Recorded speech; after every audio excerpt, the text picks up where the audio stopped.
بسم اللہ الرحمن الرحیم نحمدہ ونصلی علی رسولہ الکریم.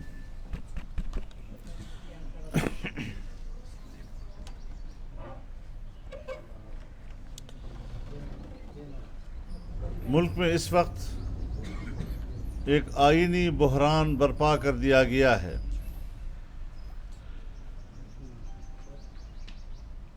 عمران خان کی ایما پر ڈپٹی اسپیکر نے اپنے اختیارات سے تجاوز کرتے ہوئے ایک غیر آئینی رولنگ دی. انتہائی حساس مسئلے پر یک طرفہ ایک بیان کے نتیجے میں کوئی بحث اس پر نہیں کی گئی، اپوزیشن کی رائے نہیں لی گئی، اور پھر ظلم بالائے ظلم کہ عمران خان نے قومی اسمبلی کو تحلیل کر دیا. صدر نے بھی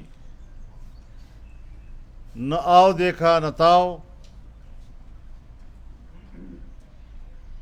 اسمبلی کو تحلیل کرنے کا نوٹیفیکیشن جاری کیا.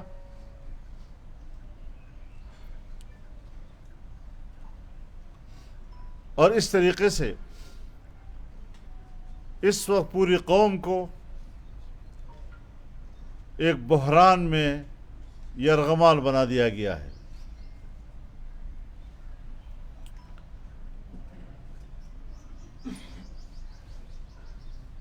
ہمارا آخری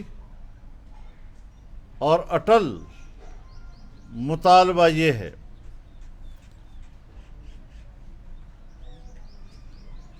اور سپریم کورٹ سے ہمارا یہ استدعا ہے کہ ڈپٹی اسپیکر کی رولنگ کو کالعدم قرار دیا جائے.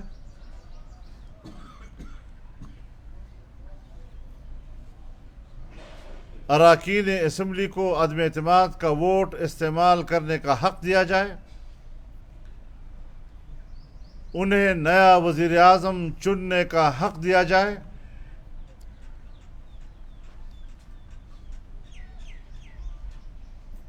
اپوزیشن کی اکثریت بلکہ پارلیمنٹ کی اکثریت یہ رائے رکھتی ہے کہ 2018 کے الیکشن میں دھاندلی ہوئی تھی. جو حکومت وجود میں آئی اس کے نتیجے میں وہ دھاندلی کے نتیجے میں تھی، لہذا انتخابی اصلاحات کیے جائیں اور پھر ملک میں انتخابات ہوں تاکہ دھاندلی کا راستہ روکا جائے.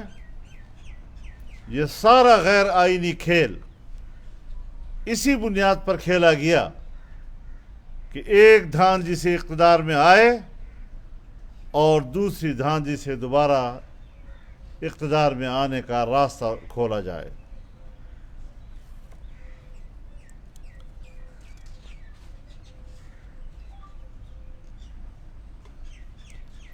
عمران خان نے محض مفروضے کی بنیاد پر اور بدنیتی کی بنیاد پر ڈپٹی اسپیکر کے غیر آئینی رولنگ کو بنیاد بنا کر قومی اسمبلی تحلیل کرنے کی سفارش تھی. ایک طرف بڑا با اصول بنتا ہے، ایک طرف وزیر اعظم کے تمام وسائل کو استعمال کر رہا ہے. یہ ساری ملی بھگت ہے. ایک کنبے کی طرح آج صدر مملکت ہو، وزیر اعظم ہو، اسپیکر ہو، ڈپٹی اسپیکر ہو، ایک دوسرے کو سہارا دے رہے ہیں. یہ کھیل ناقابل برداشت ہے اور کسی طریقے سے بھی ہم اس کھیل کو ملک میں نہیں چلنے دیں گے. ہم نے ایک نااہل اور ناجائز حکمران کو اس طرح اوندھے منہ زمین پر پٹخ دیا ہے کہ آج وہ ایک طویل مدت تک اپنے چہرے کے گرد کو جھاڑتا رہے گا۔ ہم نے اس کو اس طرح گھائل کر دیا ہے کہ ایک لمبے عرصے تک اپنے زخم سے رستے ہوئے پیپ کو چاٹتا رہے گا۔ کس بنیاد پر وہ ہیرو بننے کی کوشش کرتا ہے؟ آؤ بات کریں کارکردگی کی بنیاد پر۔ ایک بار پھر خط کے پیچھے چھپنے کی کوشش کرتے ہو۔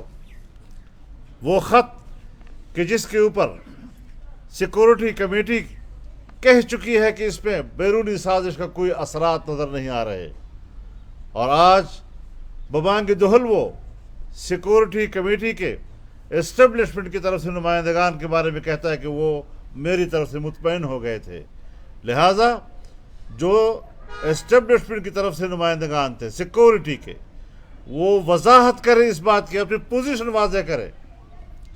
یہ کافی نہیں ہے کہ وہ بیان دیں کہ ہم غیر جانبدار ہیں، ہم غیر جانبداری مان لیں گے، لیکن 3 سال تک کس نے جانبدار بن کر ایک ناجائز حکومت کو سہارا دیا؟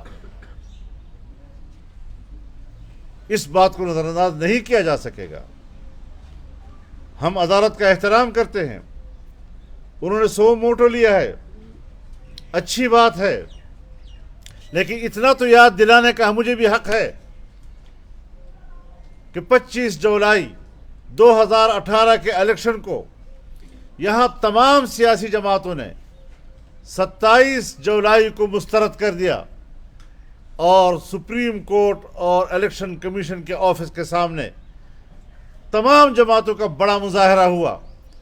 اس وقت چاہیے تھا سو موٹو کرتے، اس وقت چاہیے تھا کہ ملک پھر بعد میں جس بحران کا شکار ہوا، معاشی انحطاط کا شکار ہوا، بھوک اور افلاس کا شکار ہوا، اور ہم نے بھیک مانگا تو بھیک بھی دنیا نے ہمیں دینے سے انکار کر دیا، قرض بھی دینے سے انکار کر دیا، مہنگائی نے ملک کو اپنے لپیٹ میں لے لیا ہے، غریب آدمی کی زندگی اجیرن ہو گئی ہے۔ کم از کم اس بحران سے تو قوم نہ گزرتی، ملک اتنا تو نہ گرتا۔ آج وہ پھر ایک خط کا سہارا لے کر ہیرو بننے کی کوشش کرتا ہے۔ بتا دینا چاہتا ہوں عمران خان، اس خط کے ذریعے تم ہیرو نہیں بن سکتے، تم زیرو ہو چکے ہو۔ تم نے ملک کو زیرو کیا، ملک کی معیشت کو زیرو کیا، خود زیرو ہوئے، اور دوبارہ اب تمہارے اندر کھڑے ہونے کی کوئی صلاحیت نہیں۔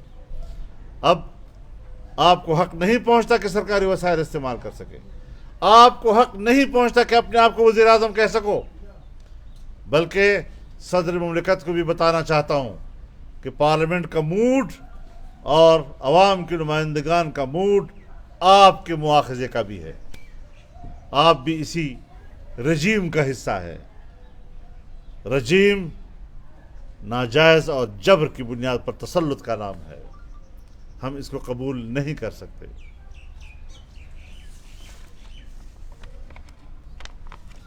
اگر ڈپٹی اسپیکر کی رولنگ کو کالعدم قرار نہیں دیا جا سکتا تو اس پہلو کو مد نظر رکھنا چاہیے کہ پاکستان کی اپوزیشن کی اعلیٰ قیادت اور قومی اسمبلی کے 199 اراکین اس کی ملکی وفاداری مشکوک ہو جاتی ہے۔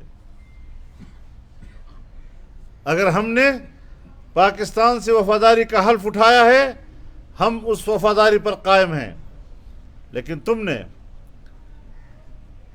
خط کو جس غلط انداز کے ساتھ پیش کیا، سیکورٹی کمیٹی کے راز کو جس طرح افشا کیا، تم نے حلف سے غداری کی ہے۔